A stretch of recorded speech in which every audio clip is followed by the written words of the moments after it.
So, you wish to know more about me, do you? Fine. My name is Liam Christopher Ducane. Or at least, that is the name that I currently go by. I was born in 1740 to a Spanish nobleman and a French noblewoman. Theirs was a marriage of power, and power is what I grew to understand best. I was my father's only son, and as such, I had certain expectations put upon me. So it would suffice to say that I was a constant disappointment.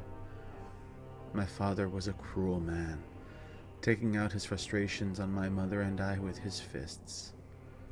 The final straw came when he found me with a young stable boy, committing unspeakable acts in the eyes of the Lord. My father killed him in front of me, and as the dutiful student that I was, I in turn took his head. I expected my mother to be shocked, but she proved to be far more pragmatic than I had ever expected. She contacted her family and arranged for passage for me to the French colonies of the New World. The nest egg my mother provided helped me establish a rather lucrative trading company and even a new companion to call my own. These were happy times, but my success drew the ire of a rather dark figure in town who now saw me as competition. Vannevar was his name, a creature curious to see if I would choose the man I love over the love of power. Clearly I'm here, so you know how that worked out. It was Vannevar who gave me my new name, and introduced me to the high society within Clan Ventru.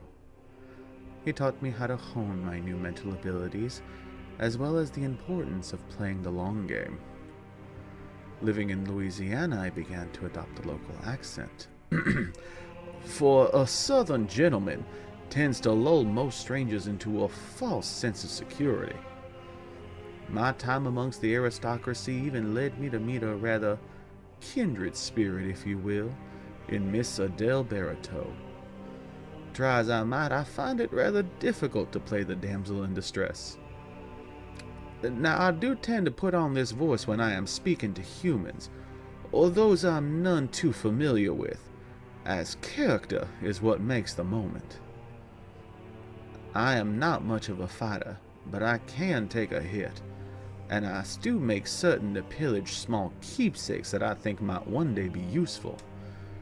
In my opinion, it is not the strongest that win, but rather the most clever among us. Now, I have always prided myself on being a rather handsome gentleman, but a recent bout of diablerie with a Nosferatu has given me a bit of a make-under, one that I intend to correct once I hone my newfound talents. Now, does that answer your question?